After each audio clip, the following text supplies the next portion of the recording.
World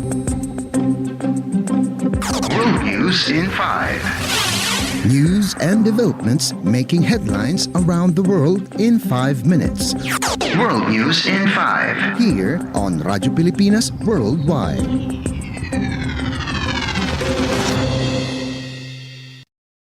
This is World News in 5 here on Radyo Pilipinas World Service. The United States and British governments announced a new round of sanctions against individuals who they said are linked to the Palestinian militant group Hamas. In a statement, the United States Treasury Department said two governments targeted 8 individuals who it said perpetuate Hamas's violent agenda by representing the group's interests abroad and managing its finances. It said Hamas continues to rely heavily on networks of well-placed officials and affiliates exploiting seemingly permissive jurisdictions to direct fundraising campaigns for the group's benefit and funneling those illicit proceeds to support its military activities in Gaza. Among the 8 was a certain Harun Nasser al-Din, whom the Treasury Department accused of being involved in a network that transferred money from Turkey and Gaza to the Hamas command center in the West Bank city of Hebron. The Treasury also accused al-Din of helping subsidize Hamas activities to further unrest in the West Bank. Meanwhile, in a separate statement, Britain's Foreign Office said it sanctioned 7 additional people linked to the militant group, including Mahmoud Zahar, Hamas's co-founder, and Ali Baraka, the group's head of external relations. Aside from them, the office also targeted a leader of the Palestinian Islamic Jihad group and figures in the financial network that supports Hamas, including individuals in Lebanon and Algeria. Reacting to the fresh rounds of sanctions, Hamas official Sami Abu Zuri told news agency Reuters that the move were unjustified. The group in a separate statement said the allegations were false and called the two governments to review what it described as aggressive policies towards the Palestinian people.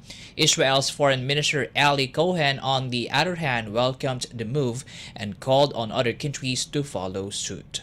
World News in 5. Here on Radyo Pilipinas Worldwide. In our news overseas, South Korea's defense minister warns North Korea that doing any reckless actions that harm peace would result in Pyongyang's hell of destruction. He made this statement amid increasing tensions in the Korean peninsula as the two sides recently amended their obligations on a 2018 military accord that de-escalated their military postures. In November, North Korea said it would no longer abide by the agreement after the South suspended a part of it in response to Pyongyang's spy satellite launching early in the month. During a meeting with top military commanders Wednesday, South Korean Defense Minister Shin Won-sik said the North has only peace or destruction as choices, warning that if North Korea makes reckless actions that harm peace, only a hell of destruction awaits them. In a separate meeting with NATO representatives visiting Seoul on the same day, he said, quote, "The forces threatening South Korea, including North Korea, will face resolute responses not only from the South Korea-US alliance but also from the international community, including NATO."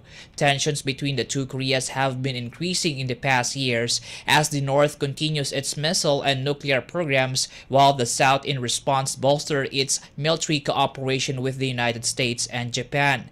The North and South remain technically at war as their last conflict in the 1950s ended in a truce, not a treaty. World News in 5. Here on Radyo Pilipinas Worldwide.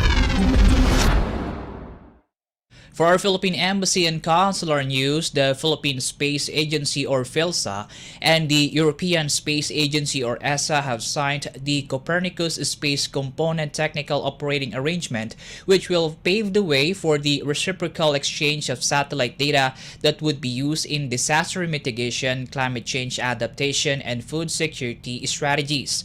According to the Philippine Embassy in Paris, the deal was signed on December 11 by PhilSA Director General Joel Joseph Marciano and his ESA counterpart Simonella Celli, and was witnessed by Philippine Ambassador to France Junivar Mahilum West and Consul General Noemi Diaz. The embassy said the arrangement is based on the National Copernicus Capacity Support Action Program for the Philippine government, with a 10 million euro funding by the European Union and implemented by the PhilSA, Philippines Department of Science and Technology, and the ESA. The conclusion of the technical operating arrangement is a significant step towards implementing the project between the European Commission's Defense Industry and Space and PhilSA, enabling the reciprocal exchange of data through the establishment of the Copernicus Mirror site in the Philippines. The project will have valuable practical uses in agriculture, land ecosystems monitoring, forest management, inland and coastal water quality monitoring, disaster mapping, and civil security. The arrangement is a follow-up of the Copernicus Capacity Support Action Program for the Philippines, or COFIL, launched by the Philippines and EU last April. World News in 5. Here on Radyo Pilipinas Worldwide.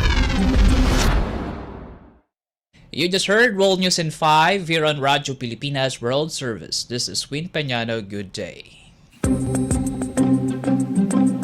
World News in 5. News and developments making headlines around the world in 5 minutes.